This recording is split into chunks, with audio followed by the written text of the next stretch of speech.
In our first tale of dark temptation, the glamour of Tinseltown Hollywood's been a magnet for beautiful women for decades. lures a predator with a dark passion It has to do with ownership and control. who turns Hollywood dreams into living hell.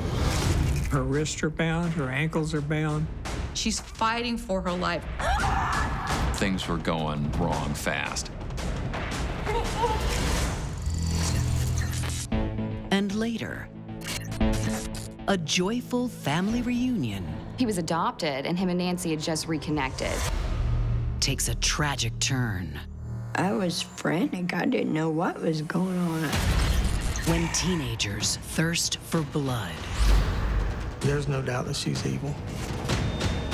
They were determined to find out what happened to this boy. And when they found out, they were sick to their stomachs.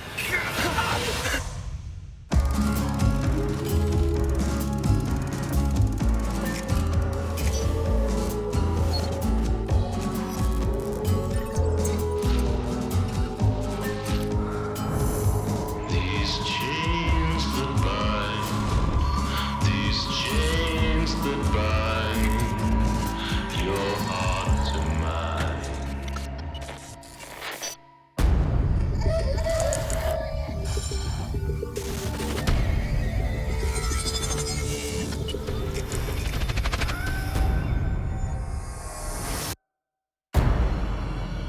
A terrified woman, her hands and legs bound. A prisoner at the mercy of her captor. But this is no crime scene. Eyes a little wider? The victim is an aspiring actress, Yeah, that's good. posing for the cover of a pulp fiction magazine. You find a lot of these detective magazines with pictures of women who were tied up or being threatened with a gun or, some shadowy hand, something like that.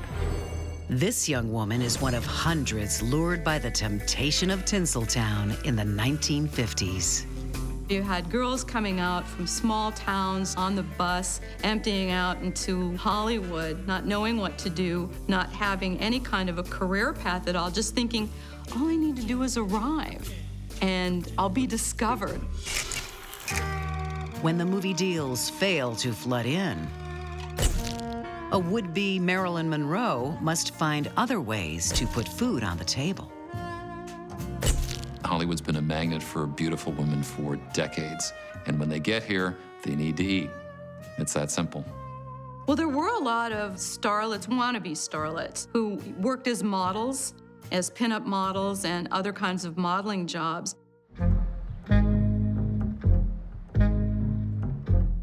On August 1st, 1957, 19-year-old Judy Dull prepares for her latest assignment. An aspiring actress and model, very attractive young lady. It's come at a good time. More than ever, Judy needs the cash. She was engaged in a pretty nasty custody dispute with her ex-husband over their 14-month-old daughter. And she found pinup modeling to be fairly lucrative, better than waiting tables or working behind a counter. She won't even have to undress for this job. All she has to do is be tied up and act terrified. It was a legitimate shoot, something that might end up in a magazine, in a detective magazine. Judy will never make it to CoverGirl. She doesn't return from her modeling job. She just disappeared. Boom, gone. Is she just one more starlet disillusioned with a dead-end career? Judy's worried roommate tries to contact the photographer who booked her that morning.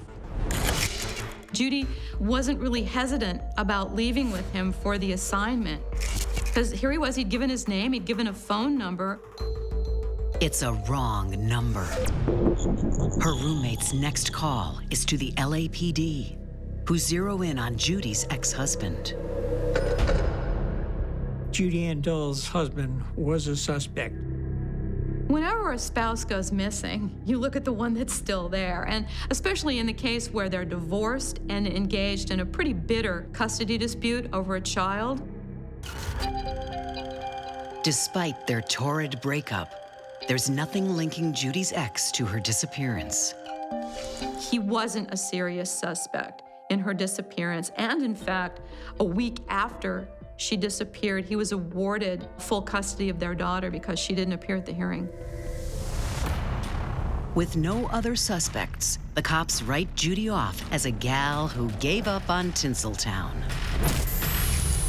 After all, Judy wouldn't be the first to find LA too hot to handle. They thought it was possible that the strain and the stress of the child custody dispute with her ex-husband had just caused her to leave town. But Judy hasn't left town. She's been caught in the web of a vile predator.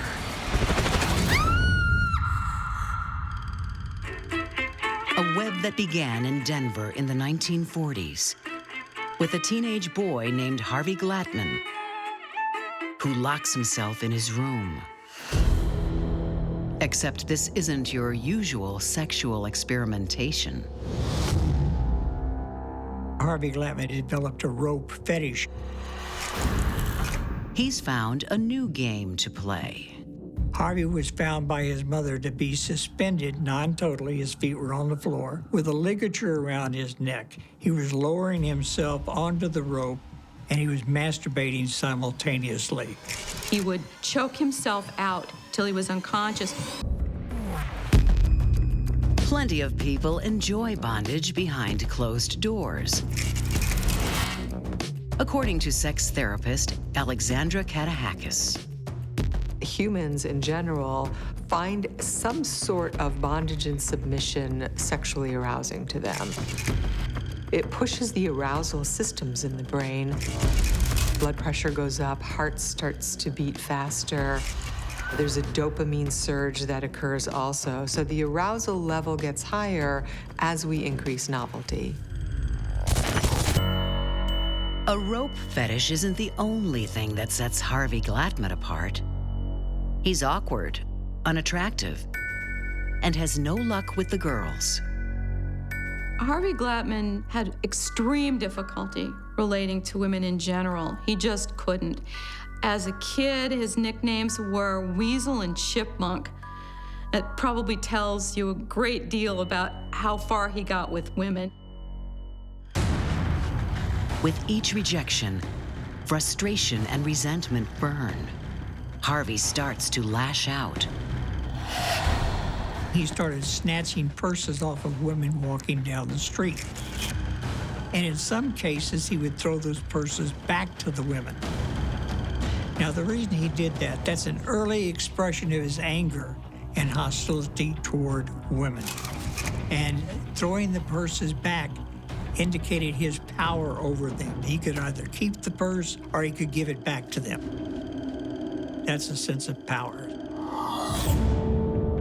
And if women won't accept a date with him, he'll give them a taste of romance, Harvey style. He wanted real actual time with a woman. He broke into women's houses or apartments, and he would tie them up, he would fondle them, and he would force them to cuddle with him. Harvey doesn't injure the women, but he likes to be in charge of this creepy date. He would sometimes force them to watch TV. What are you watching? His preferred shows were TV sitcoms.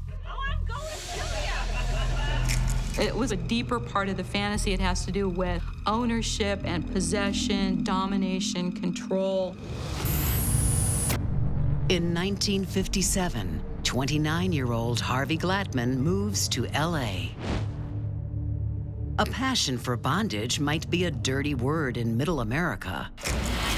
But here in Hollywood, anything goes. He could tie them up, ask them to pose as sort of frightened. It was all legitimate. It is the perfect hunting ground for a predator with a dark temptation. Hollywood in the late 1950s is full of starry-eyed gals hoping to make their dreams come true. Okay, just relax. Harvey Glattman has also found the perfect way to fulfill his fantasies.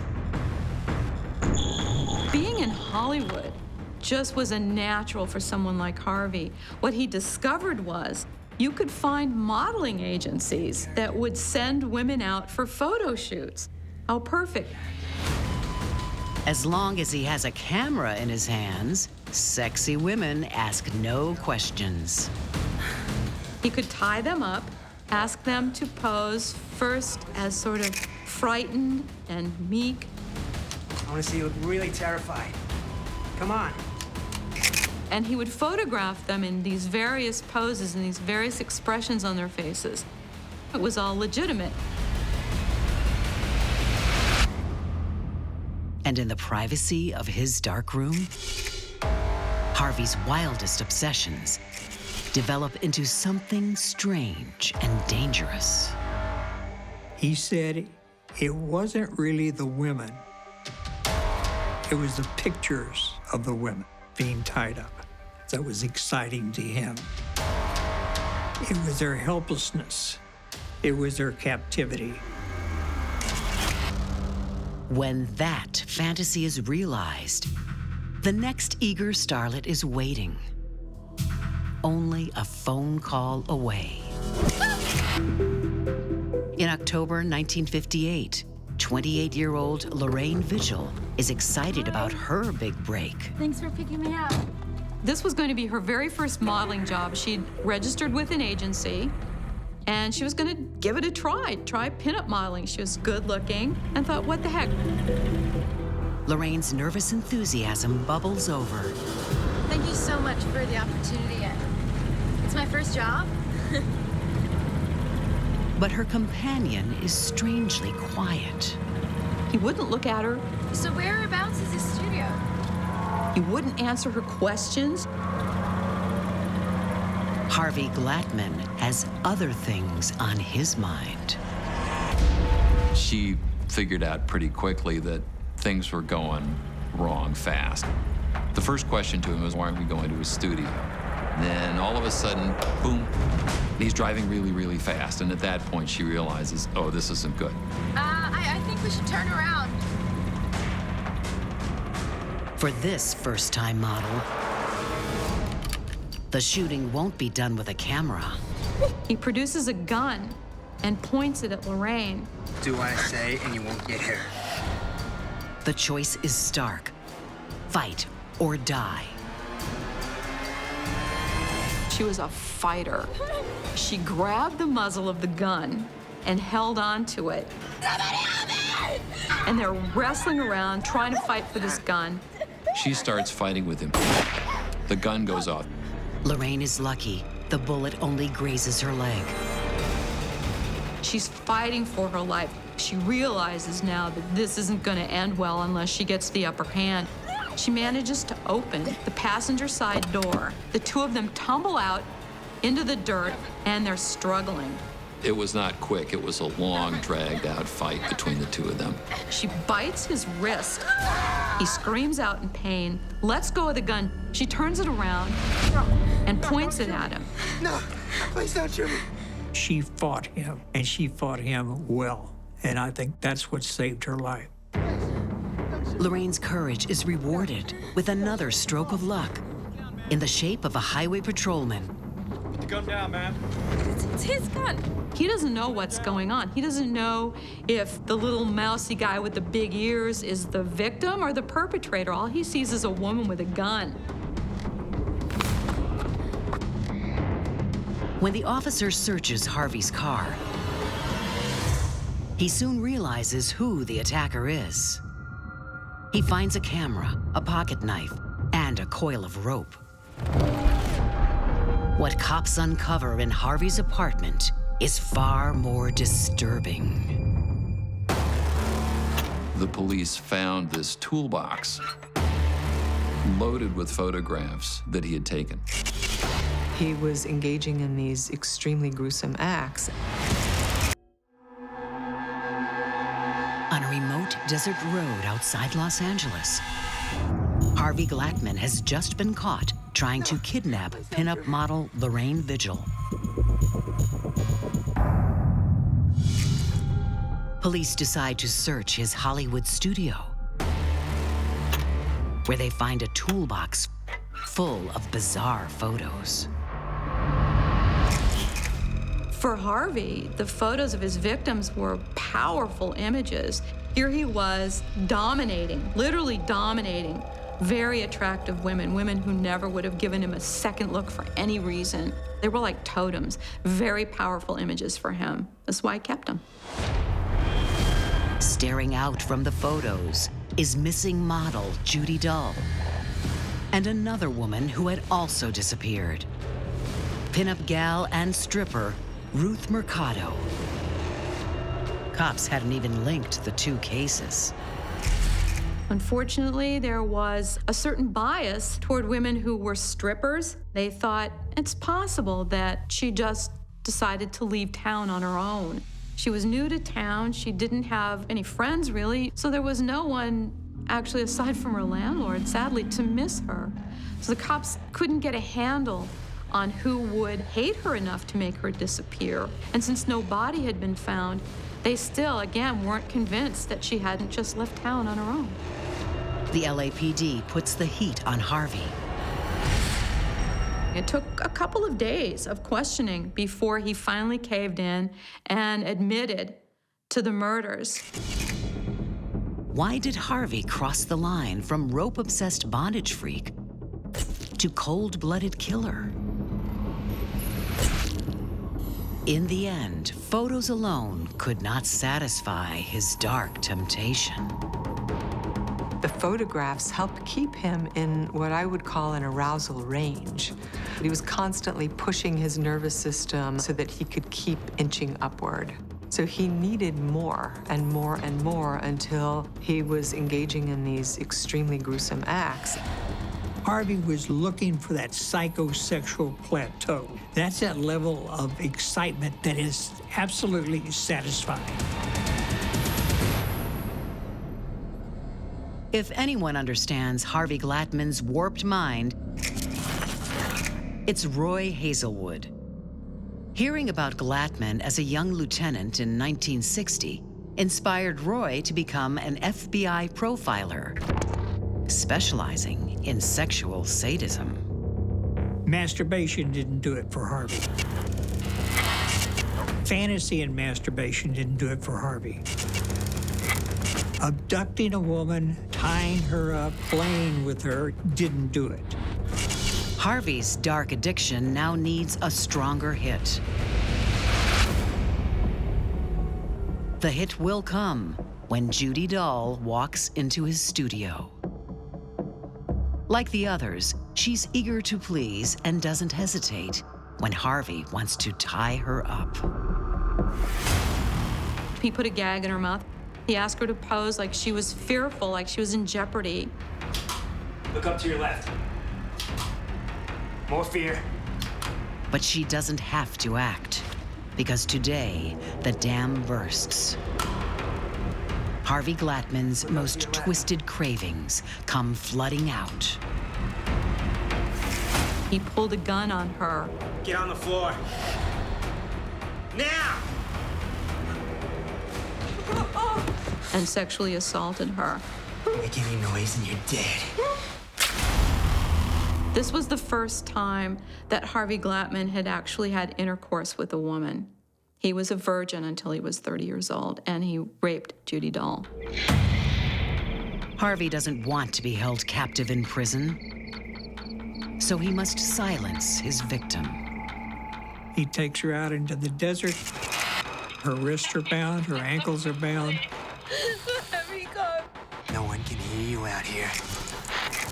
He gets a length of rope, runs it through her ankle bindings, up around her neck, kneels in the small of her back, and strangles her to death.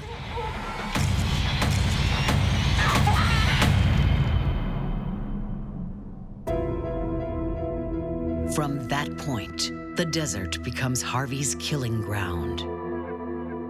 After confessing, Harvey leads police to the remains of Ruth Mercado and the body of another missing woman, Shirley Ann Bridgeford, a single mom who he met on a blind date.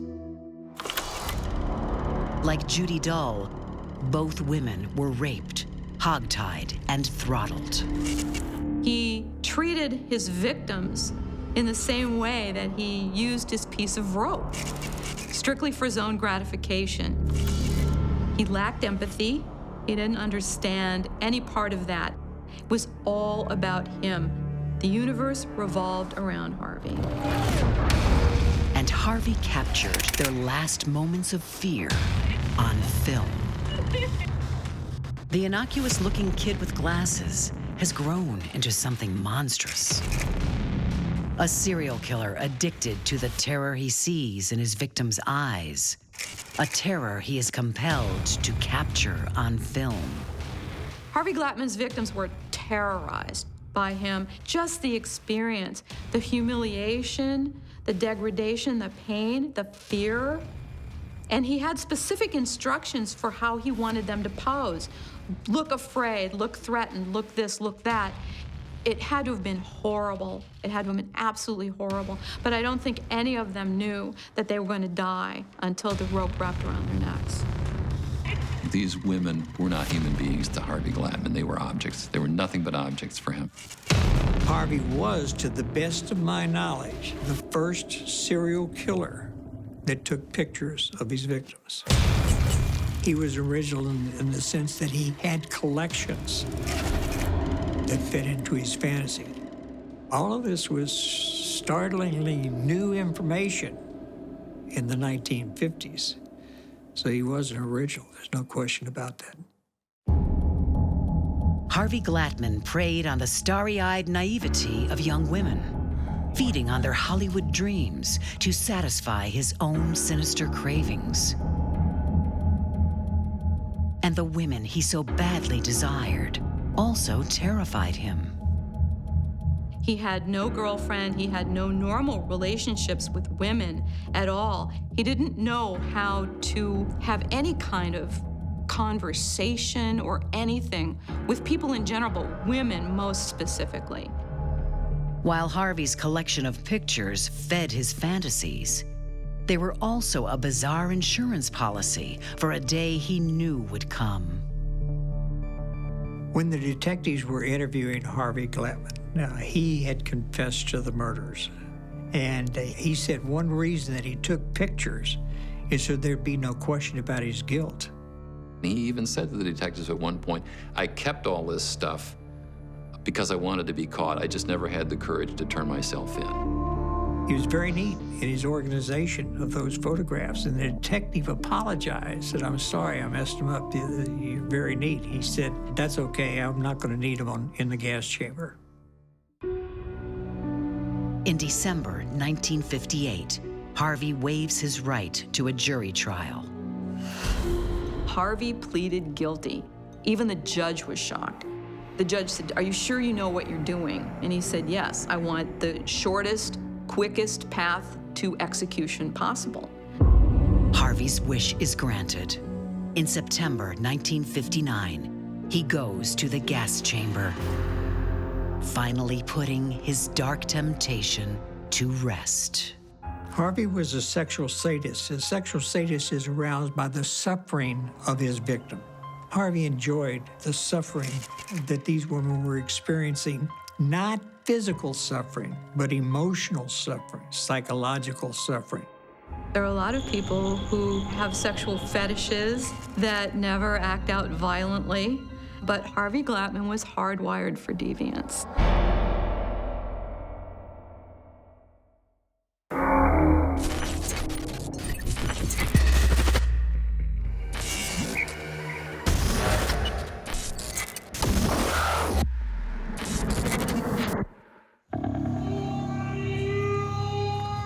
Down by the bayous of the Florida Panhandle, the summer days flow slow like molasses. But in the waterfront town of Parker, Nancy Robinson's pulse is quickening. It was like a dream. he asked me if he could come and live with me. And I was so excited. Her birth son, Jacob Hendershot, is on the doorstep. Adopted as a newborn, the 16-year-old is finally coming home. When I saw him, I just lit up all over. I was so happy. I hugged him, and he was so grown up. He was beautiful. He was just beautiful. Him and Nancy had just reconnected. He had just moved down here to spend that summer with Nancy, to get to know her and be with her. Jacob was brought up by his grandparents in Indiana. His mom, Nancy, is proud of the man Jacob has become. He was just a wonderful child. He believed in God. He had a Bible. He would read his Bible. He wanted to be a doctor and go down to Central America. And he just had so many different dreams and things that he wanted to do. For now, he just wants to savor the Florida waterways. But a fresh face in a small town doesn't stay secret for long. Parker's a small community. Everybody in that neighborhood kind of walked around and talked to each other. Jacob catches the eye of local teenager Stephanie Pisty. Stephanie was one of the first people he met. She was a neighbor of theirs. You're cute. Jacob came up and he told me, there's this girl down by the dumpster, and she says I'm cute. And she asked me if I wanted to date. Jacob is intrigued by this strange, sassy girl. And he's keen to make friends in his new town. But his mom is not so sure about Stephanie. Hi, guys. Can we keep the door open? A beautiful girl stealing the attention of her long-lost son? Nancy won't let Jacob slip away that easily. Yeah, sure. I told her, I know you're young and I don't know if you're in love or what, but Jacob has just been reunited with me and we've never been together. We need bonding time. Over the next 3 weeks, Jacob does plenty of bonding with Stephanie. But on the night of July 13th, 2011, his mom takes center stage. They were celebrating Miss Robinson's birthday. My birthday was Thursday, July 14th. Wow, that's so beautiful. Jacob joins the celebrations with Nancy and her boyfriend until neighbor Joel Millsap drops by. Hey, Jacob. He and his friend William Chase want to hang with the new kid in town. I told Jacob, I said, well, why don't you go over, make new friends, even though it was my birthday. Sure. And so Jacob's like, okay, and he leaned down, he kissed me, and he told me, I love you. As the birthday festivities wind to a close, Nancy goes to bed. But Jacob decides to party on with his new friends. My boyfriend said that Jacob had come back around the house. Well, where do you think you're going with that? And told him he was gonna go have a drink with the new neighbors. He knew that midnight he had to be home. For the first time, Jacob doesn't make curfew. When morning comes, he's nowhere to be found. I called Jacob's phone and said, I'm not mad at you, just please call me. But Jacob doesn't call. So Nancy alerts the Parker Police Department to Detective Aaron Wilson. This looks like another teen runaway. He wasn't from here. He didn't have a lot of friends here. A lot of kids run away just to run away. I would just lay and sob. I would cry because he had wanted to be with me. And for some reason, I was wondering, what did I do to make him change his mind? I blamed myself for everything. You know, what did I do? Why doesn't he want to be with me? Anytime somebody disappears, you obviously wait. There's a period, especially with teenagers. Sometimes they're angry at their mom, their dad, their family. They think their life's fallen apart. They run away.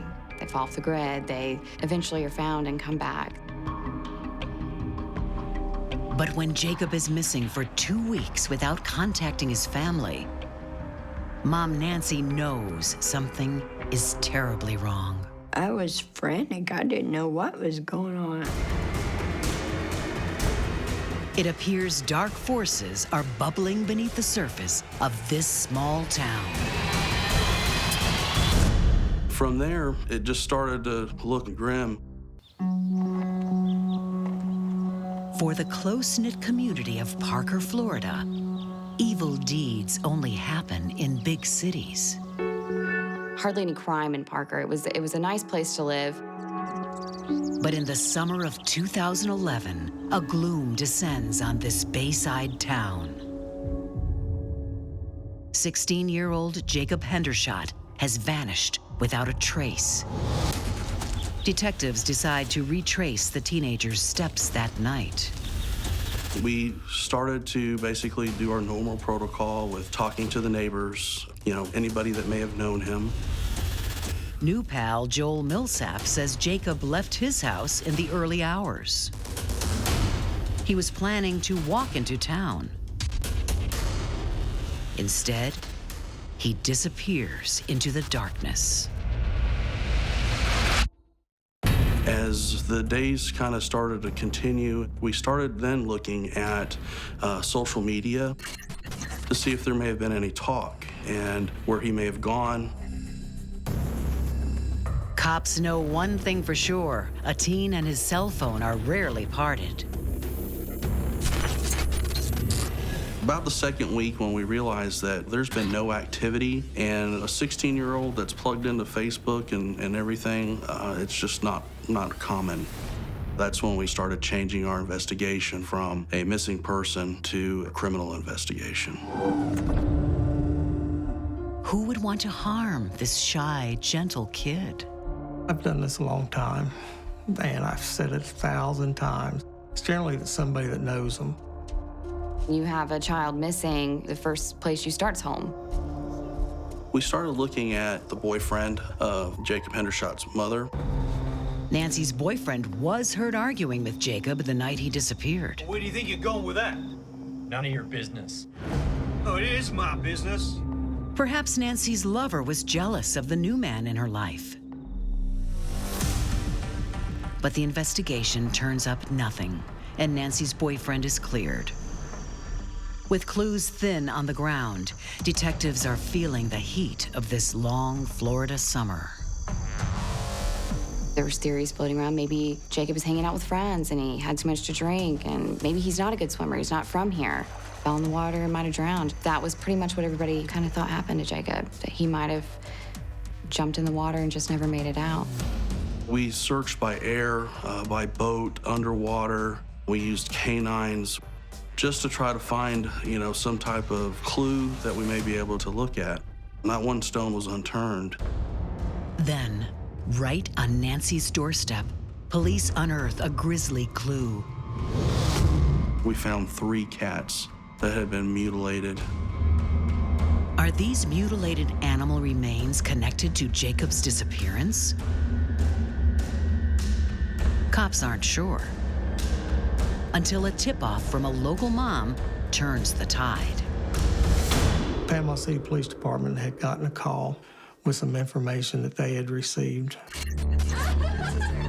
A group of teenagers has been gossiping about Jacob Hendershot. One of their mothers had overheard some chatter and quickly alerted authorities, and when they started looking, they checked Facebook. And that's when they found out that these kids had been kind of bragging about what they might have done to Jacob.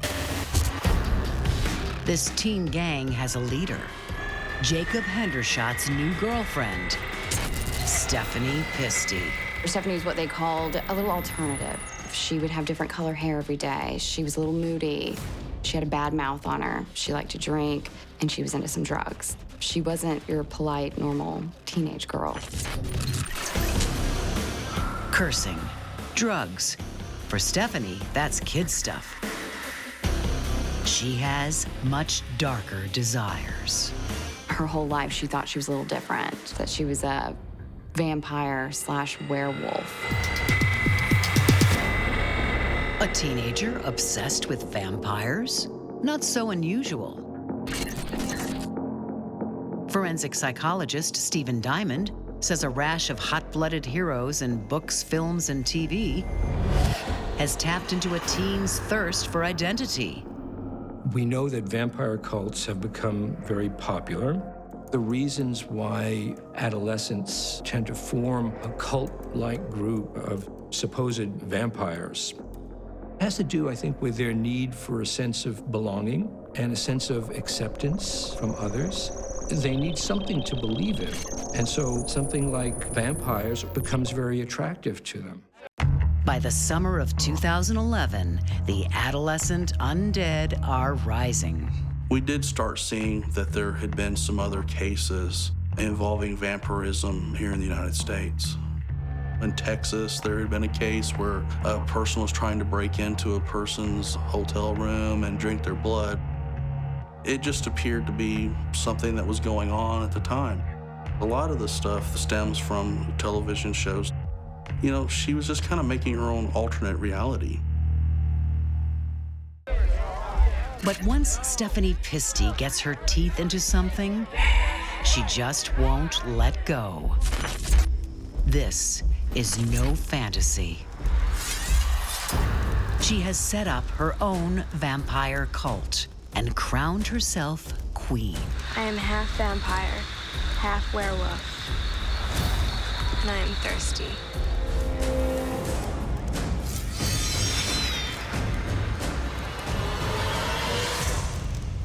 They would drink blood. Why do vampires drink blood? Obviously, drinking someone else's blood is a social prohibition. And so it goes along with all of this sort of rebellious behavior of doing something that flies in the face of convention and of society. And not being a good little girl, but being bad. And there's a certain power and a certain sense of identity that comes with that. Stephanie's loyal subjects are more than willing to play along. She wanted people to be afraid of her and to respect her. And telling them that she was in a vampire cult, what better way? Telling people she drank blood made them scared. When young Jacob Hendershot comes to town, Stephanie sees him as the perfect prey. I asked Jacob, I said, so how are you and Stephanie doing? He said, I ain't messing with her. She's crazy. She is crazy. I'm half werewolf, half vampire. She told him that she was a vampire, and he told her. That's an abomination. Hell hath no fury like a vampire scorned. Jacob won't fall for her dark temptation. So Stephanie finds another use for this new blood. They were determined to find out what happened to this boy. And when they found out, they were sick to their stomachs. In the summer of 2011 in Parker, Florida, police learn they have a teen vampire cult in their midst. The cult is linked to the disappearance of 16-year-old Jacob Hendershot. Leader of the Fang Gang is Stephanie Pisty, self-proclaimed vampire, and Jacob's summer lover. What we found out is that Stephanie Pisty states that she's part werewolf, part vampire. That may be one of the reasons why she's enamored with the blood. Acting on a tip-off, police grill 17-year-old cult member William Chase. What they discover is that Stephanie Pisty is more vamp than vampire. We were led to believe that Stephanie Pisty was Will Chase's girlfriend.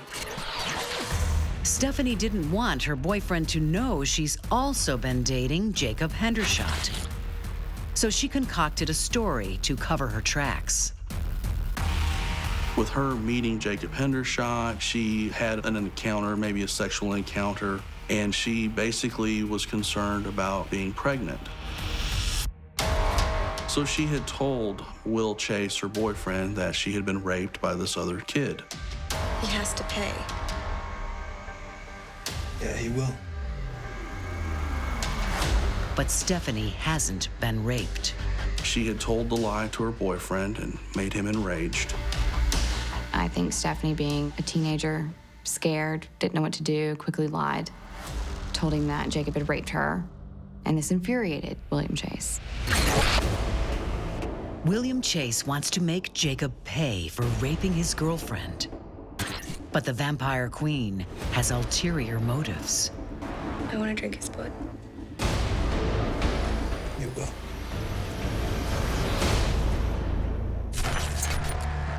As a God-fearing Christian, Jacob Hendershot had rejected her darkest desires. That's an abomination. Now Stephanie's thirsty for revenge. Stephanie was the leader of the group and probably enjoyed having that kind of power.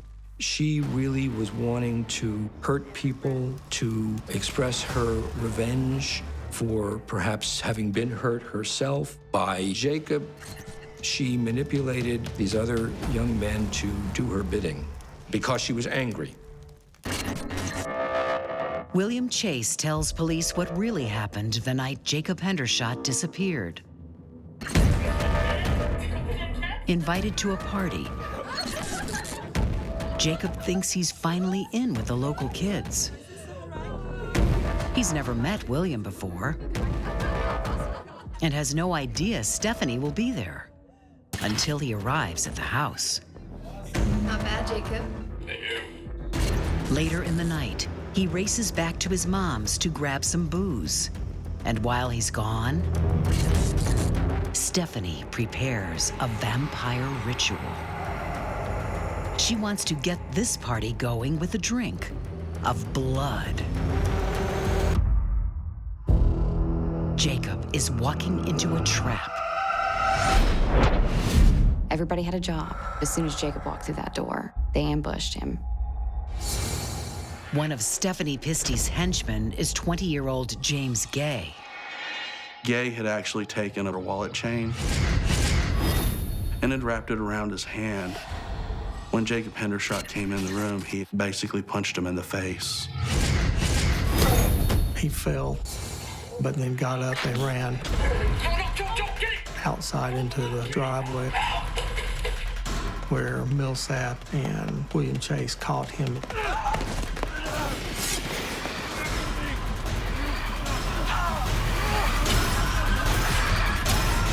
They cut his throat and drug him off. It was a bloody mess.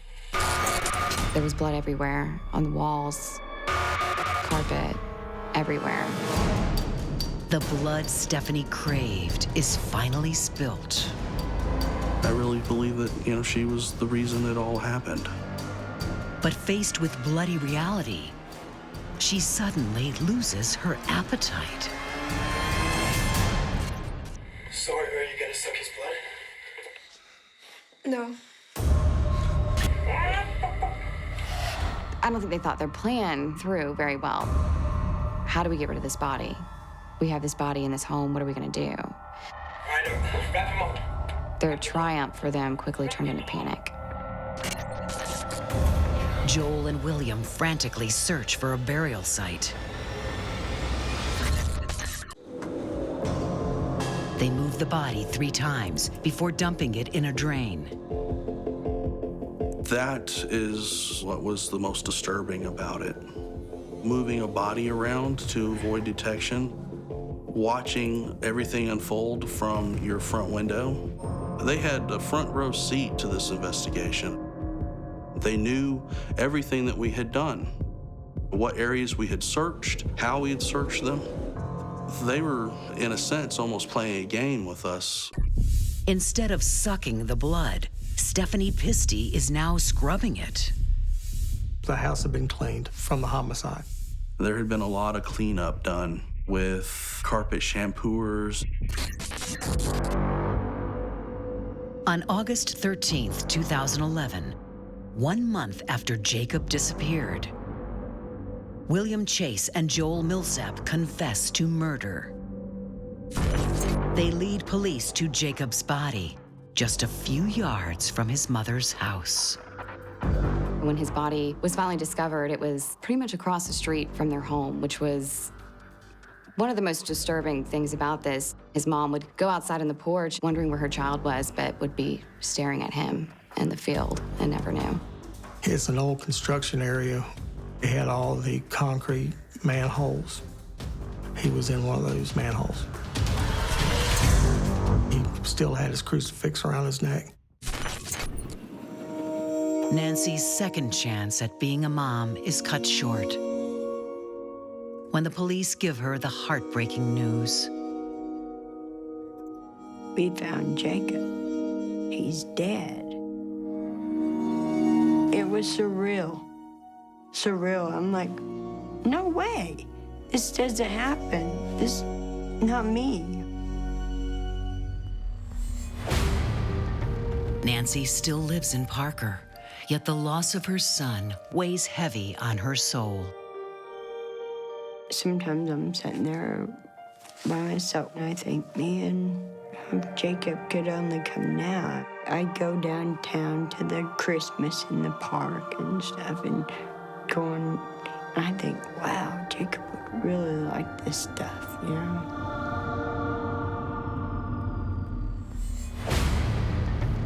On trial, William Chase and Joel Millsap plead no contest to second-degree murder and are sentenced to 25 years. James Gay receives 15 years for his role in the attack. And Queen Stephanie? She's convicted of accessory after the fact to murder and sentenced to 12 years. Jacob Hendershot, the only mistake that he made was meeting Stephanie Pisty. He came down here to visit Mom. She lived close to the water. He liked the water and run into Stephanie Pisty, and the rest is history. Even in prison, Stephanie Pisty refuses to emerge from her world of darkness. She still believes she is a vampire. She's just evil. She's just evil.